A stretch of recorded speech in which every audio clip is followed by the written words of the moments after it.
standing weird, so hopefully you can see my Stitch shirt, but I don't know if you'll get it or not. Anyway, the recipe we're doing today comes from the Disney Villains Cookbook. It's a dessert-inspired recipe from Cruella de Vil, and it's called Cruella Cookies, and I'll show you the picture here. So as you can see from the picture, this is just a sugar cookie that we're going to dip in like white chocolate and dark chocolate, and then you can put this like little red heart thing on there for her lips. Now it says that you can use store cookie dough, like store-bought cookie dough, or make your own. I'm just going to do store-bought. I'm just going to do, it mentions about rolling it out and making sure they're thick. I'm doing the pre-bought like circle ones that you just drop on the oven and bake just to save time. So I'm gonna make these first, just following the recipe on this bag. And then when they're done and cooled, we'll begin the process of starting to do the chocolate and all that. All right, so here are my cookies out of the oven. As you can see, they're a little different in size, and some of them are a little like brown around the edges. I actually used two different kind of cookie baking sheets, so they turned out a little bit differently, but that's okay. I tend to prefer myself a little bit softer, which I think those are going to be in the center, and these are a little bit more crisper. So personal preference. All right, they've been cooling for a while, so now it's time to start the chocolate part.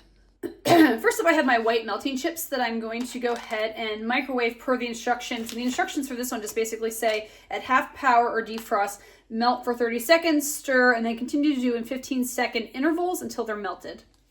All right, so I have my chocolate here. Hopefully it is melted enough. This is the white chocolate. And it says to go ahead then, and I'm going to put that little spoon off to the side, and take my cookies and dip half of it into the cookie. And let me just double check it real quick here. Use the flat edge of a butter knife if needed to scrape away the extra chocolate. So I'm going to try and do like half.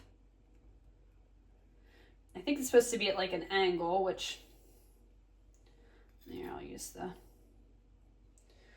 That's more of like a whole top there. So let's see if we can do a little bit better on the next one. Ah, yes, I think that's more half there, as you can see.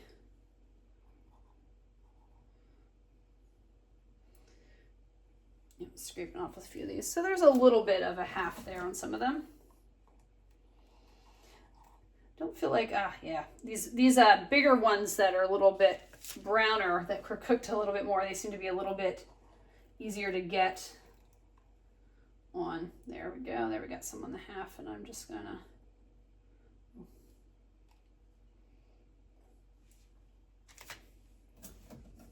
Okay, so not perfect. I have a couple pans here. Here's a smaller pan. But anyway, what I need to do now is let these sit until the white chocolate is nice and hardened before I can do the dark chocolate side.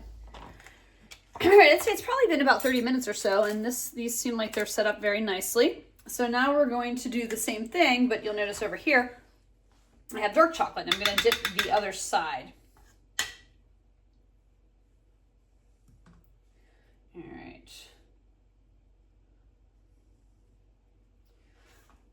You can see there is my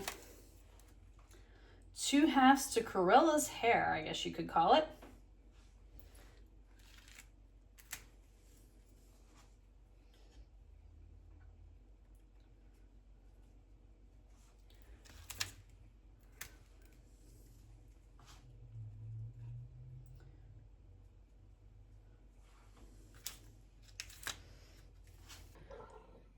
Okay, so here they are dipped in the chocolate, and some of them I think turned out better than others, but either way, I think they still basically have that similar half and half shape.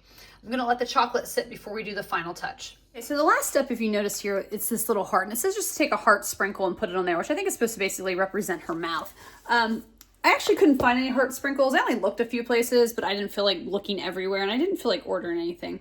So instead what I did is I got this little icing decorative tube, and I think what I'm going to do instead is just kind of pipe the little heart shape instead.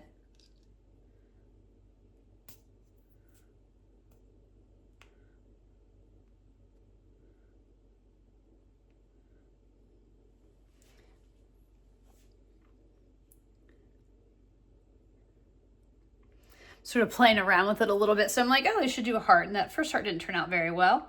So I'll try a different one, but I thought about just, you know, I mean, they're supposed to represent her lips, so that's why I just made like a little mouth there.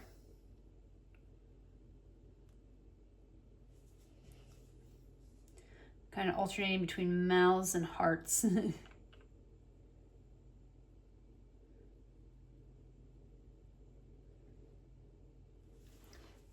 that one turned out pretty good. So, voila, a Cruella cookie. Good morning, it's review time. Disregard the disheveled appearance as always. So I want to review these Cruella cookies real quick for you guys. And again, I'm reviewing the design element because the cookie flavor, that really is up to you and sugar cookies. Like, do you like them? What brand you use? Do you make your own? Same thing can kind of be said with the chocolate. So I will say, I don't know if I've ever had a sugar cookie dipped in chocolate before. And I did actually find it kind of tasty. I actually kind of liked the white chocolate more than the dark chocolate, but they were both actually not too bad. But anyway, I'm going to be ranking the design difficulty. So I'll start with the ingredients, and that's, on a scale of 1 to 5 on how difficult are they to find and cost. This is like a 1.5, I think. I think the hardest thing is the mouth if you want to do the heart-shaped sprinkles. Those were not easy for me to find. That's why I just did the icing, because I didn't feel like looking around or ordering anything. I thought that was a nice, good substitute for that as well. Difficulty level on a scale of 1 to 5. 1 is easy, 5 is difficult. That also includes time, so I can give them like a 2. I didn't think it was hard actually for just dipping a side in chocolate. There's a lot of give there that doesn't have to be perfect, you know what I mean? So I think it works very well, but you do have to kind of like let everything cool before you do it. So you bake the cookies, let them cool, do the one side of the chocolate, let that set, and then do the other side. So there's a little bit of time involved in that. And would I make this again on a scale of 1 to 5? 1 is never, and 5 is absolutely. Excuse me. I'm going to give this a 2 also. I think it's a cool concept and a neat idea. I can't think of an occasion where I would need to make these cookies. I'm not going to make them just for fun. I don't see any reason for it. If there was an occasion that maybe I thought this design could work, I may do it. It's highly unlikely that I can honestly think of one, but I will keep it in the back of my mind should that ever occur.